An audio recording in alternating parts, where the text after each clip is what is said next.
c'est une marque de fabrique de Fally Ipupa en fait. Le style Ferrego là, c'est le timbre des voix, les styles, aussi la façon. C'est moi qui j'ai ramené encore des guitares acoustiques parce que souvent on n'utilisait plus ça. Et moi je vais essayer de les ramener encore. Quand tu écoutes la rumba, quand tu attends quelqu'un joue l'acoustique dedans, c'est le style Ferrego là. Donc j'ai ramené mon empreinte quoi, c'est ça. Quand je commence, bon, la guitare c'est mon instrument de base.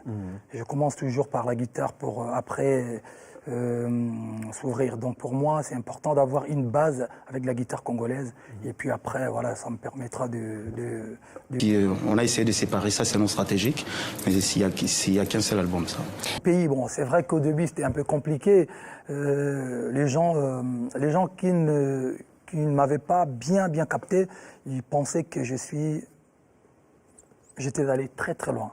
Mais enfin, après avoir écouté l'album, ils ont compris qu'en fait c'est la musique, c'est une musique, ça reste une musique africaine, une musique congolaise, mais chantée en français. Voilà, c'est déjà bon. On essaie de gagner d'autres âmes. On essaie de gagner d'autres âmes. On essaie de gagner d'autres âmes. Voilà, je suis natif de Kinshasa. C'est le français, je dis toujours, c'est la deuxième langue après le lingala.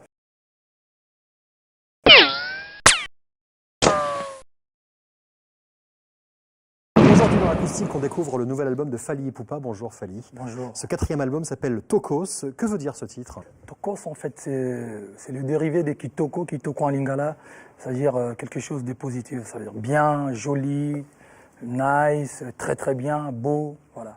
Et Tokos, c'est c'est une marque de fabrique de Fally Ipupa en fait. D'accord, puisque c'est aussi le genre musical que vous défendez. Voilà, c'est le genre musical que je viens de mettre au monde. Voilà. Vous avez toujours mixé les rythmes traditionnels avec les sonorités urbaines. Ouais. Là, vous poussez encore plus loin ce métissage. C'est donc le Tokos dont vous parlez. Voilà. Quels sont les ingrédients? Les ingrédients, en fait, c'est la musique congolaise de base, authentique, et mélangée avec une musique urbaine internationale. Je n'ai pas envie de dire urbaine française, non. Urbaine internationale. Donc, il y a la guitare congolaise de base. C'est chanté plus ou moins, c'est chanté en lingala, ma langue maternelle.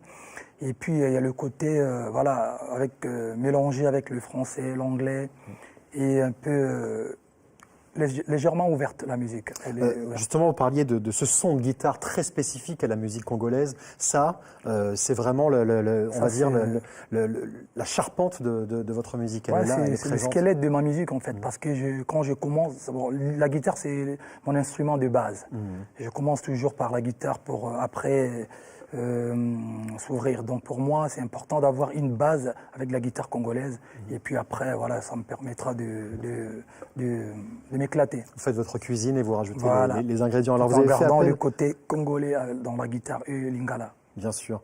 Vous avez fait appel à des producteurs hip-hop réputés. Il y a Double X et Junior à la prod, qui sont des beatmakers. Et Julio Massidi aussi.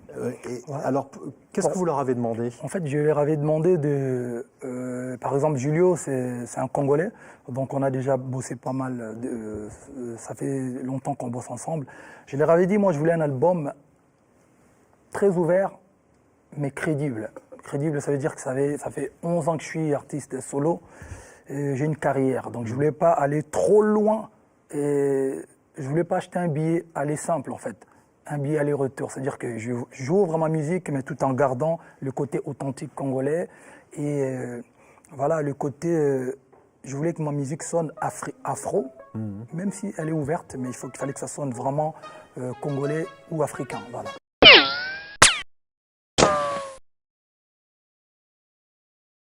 Album, qui est le dernier sorti. Alors, expliquez-nous le concept.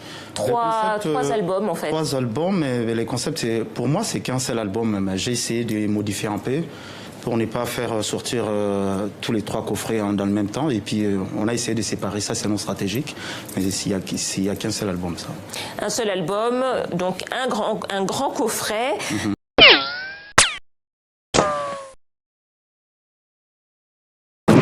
La majorité, je parle de la rumba. De la rumba, souvent, on chante l'amour. C'est ça, quoi. Alors justement, vous faites partie des artistes de la jeune génération qui ont choisi de se spécialiser dans la rumba congolaise, hein, comme les Papa Wemba, les Franco, les Madilou. Vous aviez envie de vous démarquer de ce que fait la jeune génération aujourd'hui, ou bien c'est parce que finalement c'est ce qui vous a le plus construit? C'est ça qui m'a construit plus, et on suit les pas de nos grands. Et moi, si aujourd'hui j'ai fait de la rumba, c'est grâce à OK Jazz, Papa Wemba, les Franco. Donc on reste dans ces styles-là, en mélangeant un peu style Ferrego là, mais on reste dans la rumba. Donc on garde cette originalité-là, quoi. C'est quoi le style Ferrego là? Le style Ferrego là, c'est le timbre de voix, les styles, aussi la façon. C'est moi qui j'ai ramené encore des guitares acoustiques, parce que souvent on n'utilisait plus ça. Et moi je vais essayer de les ramener encore. Quand tu écoutes la rumba, quand tu attends quelqu'un joue l'acoustique dedans, c'est le style Ferrego là. Donc j'ai ramené mon empreinte, quoi, c'est ça. Alors, vous avez commencé, comme d'autres jeunes artistes congolais, aux côtés des grands, comme vous les appelez, donc Wenge Musica, Wenge Musica Maison Mère, et puis vous avez rejoint la formation de Koffi Olomide, le Quartier Latin, comme Fally Ipupa d'ailleurs, hein, avec qui vous étiez au sein du Quartier Latin. Moi, par contre, je suis dans le Wenge. Dans le Wenge, Quartier Latin, c'était un truc un petit vite fait. Et j'ai fait quoi, une année là-bas. Mais moi, je suis dans les Wenge Musica. Je suis l'enfant de Wenge, pas du Quartier Latin. Vous êtes davantage l'enfant de Wenge et de Werason que de Koffi Olomide. Wenge Musica, dans l'ensemble, parce que moi j'étais dans l'ensemble, et quand on était ensemble, et quand on parle du président JB, le vieux Werason et tout le monde, moi j'étais avec eux. Et après ça, la dislocation, on est parti faire Wenge Musica. Après, j'ai pris ma carrière en solo. Est-ce que ce compagnonnage avec d'autres grands artistes, c'est la voie royale dans la musique congolaise? Parce que je pense aussi à Koffi Olomide, un autre grand de la musique congolaise qui a commencé avec Papa Wemba. Est-ce qu'aujourd'hui dans la musique congolaise, pour percer, il faut travailler avec les grands? Non, pas forcément. Il y a des jeunes aussi qui se battent à ces moments. Ils sont sortis dans leur façon.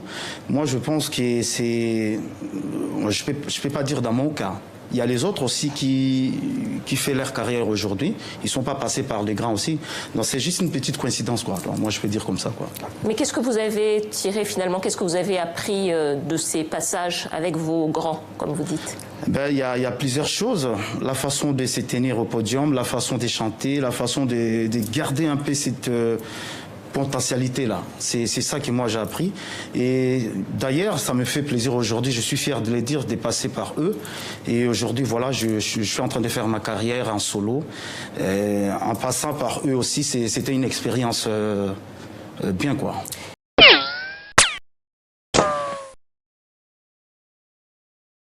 L'album de Fally Ipupa s'appelle Tokos, c'est le titre de l'album, c'est également le titre de ce nouveau genre musical qu'il lance avec ce 4e album. Vous avez des collaborations juste exceptionnelles sur cet album, Booba, MHD, R. Kelly, Que Black, Wizkid, pour ne citer que. C'est aussi un moyen de toucher plus de monde. J'ai voulu faire participer tous ces artistes parce que voilà, j'aimais bien ce qu'ils faisaient. Et aujourd'hui, vous allez remarquer qu'on a essayé de créer le pont entre Kinshasa et Paname sur le titre avec Booba, Kinam. Et voilà, pareil avec le titre avec R. Kelly. C'est une très très belle chanson d'amour avec MHD pareil. Donc pour moi, c'est bien de s'échanger culturellement. Wizkid, le Nigérian, a collaboré avec le Canadien Drake. R. Kelly est sur votre album. Les exemples de collaboration entre les États-Unis, l'Europe et l'Afrique sont de plus en plus nombreux. Comment est-ce que vous expliquez que la musique urbaine se tourne de plus en plus vers l'Afrique? L'Afrique a 54... je ne sais pas si je me trompe, 54 pays. Et dans tous ces pays-là, il y a une multitude de cultures, déjà culture. Et ensuite, quand on dépasse le côté culturel, on se plonge dans la musique. Il y a plusieurs ethnies. Par exemple, dans mon pays, où il y a plus de 400 ethnies, et voilà, il y a plusieurs sortes de musique. Donc l'Afrique, elle est vraiment riche par sa musique. Donc aujourd'hui, c'est normal que les artistes se mélangent et ça donne quelque chose d'extraordinaire. Moi, je suis quelqu'un qui vraiment qui apprécie ce genre de collaboration. En parlant de perception, comment est perçu cet album international au pays? Au pays, bon, c'est vrai qu'au début, c'était un peu compliqué. Les gens qui ne m'avaient pas bien capté, ils pensaient que j'étais allé très très loin. Mais enfin, après avoir écouté l'album, ils ont compris qu'en fait c'est la musique. C'est une musique, ça reste une musique africaine, une musique congolaise, mais chantée en français. voilà, c'est déjà bon. On essaie de gagner d'autres âmes par cette musique. Ils ont compris que voilà, je reste toujours ces Fally là qui leur avaient donné les 3 albums rumba, comme on dit, avec des dédicaces, avec des chansons plus ou moins longues. Et avec mon 4e album, je voulais quand même proposer, je voulais m'ouvrir un peu, voilà, s'attaquer à d'autres cibles, c'est toujours bien. D'ailleurs, un artiste doit prendre des risques. Et pour moi, c'est la suite logique. C'est important. Vous vivez entre Paris et Kinshasa. Kinshasa, qui est d'ailleurs la plus grande ville francophone du monde. Ouais. Quel est votre rapport justement à la francophonie et à la langue française? Ouais, je suis natif de Kinshasa. C'est le français. J'ai dit toujours, c'est la 2e langue après le lingala. Ouais, la francophonie a été bien acceptée, bien accueillie chez nous au Congo, parce que j'avais chanté il y a 3 ans lors de fameux concerts au Théâtre de Verdure. La francophonie, on l'aime bien, Merci beaucoup Fally Ipupa. L'album s'appelle Tokos et on lui souhaite une longue vie. Merci beaucoup.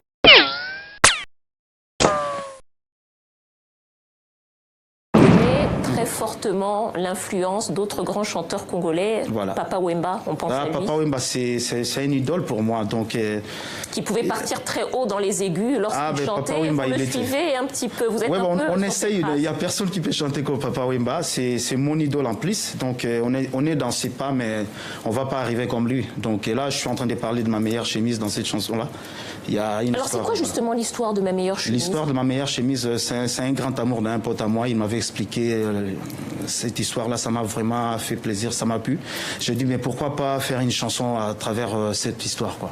Voilà. Mais parce que cette meilleure chemise, c'était sa chemise préférée? C'était sa chemise, il avait un petit bisou dans ces chemises-là. Et puis, de sa femme? De sa femme, du coup, il a gardé la chemise comme souvenir, quoi. J'ai dit, tiens. Parce que la femme était partie, alors? La femme, elle était partie. Donc, il a gardé cette chemise-là. J'ai dit, du coup, cette histoire, ça m'a plu. J'ai dit, je vais faire une chanson. Donc, vous en avez fait une chanson. Firigola, une dernière question, peut-être. Votre pays, la République démocratique du Congo, est dans une situation politique difficile depuis plusieurs années. Vous parlez jamais de politique dans vos chansons? On parle pas de la politique, mais moi j'avais fait une chanson quand il y avait un truc à l'Est. On avait fait une chanson, moi j'avais fait une chanson pour compatir avec nos frères qui étaient là-bas. Quand vous parlez des trucs à l'Est, j'imagine que vous parlez de la situation politique, la situation politique de en la général. Guerre, des différents groupes armés, des viols sur les femmes. Voilà, c'est ça. Il y a une chanson que j'avais chantée pour l'Est et je parle de ça quoi. C'est une volonté de ne pas parler de politique dans vos chansons. Je vous pose la question parce que beaucoup de chanteurs africains, comme par exemple des Tikenja Fakoli ou d'autres, ont décidé de s'engager. C'est assez peu fréquent dans la musique congolaise. Il y a beaucoup de libanga, on parle beaucoup, on cite des noms dans les musiques, et de noms de politique d'ailleurs, mais on parle assez peu des crises politiques. Ouais, je sais, mais souvent nous on a des paroliers qui nous écrivent des chansons et souvent les chansons qu'on écrit c'est des chansons d'amour, des choses comme ça. Mais je sais que nous on est en train de préparer les élections. Je pense que ça va y aller avec l'aide de Dieu, quoi, comme je dis toujours. Avec l'aide de Dieu, Firigola pour son triple album QQJD. Je rappelle que vous serez au Festival Amani du 9 au 11 février à Goma, en République démocratique du Congo. Merci d'être venu nous voir. Merci Dominique. C'est la fin de ce journal.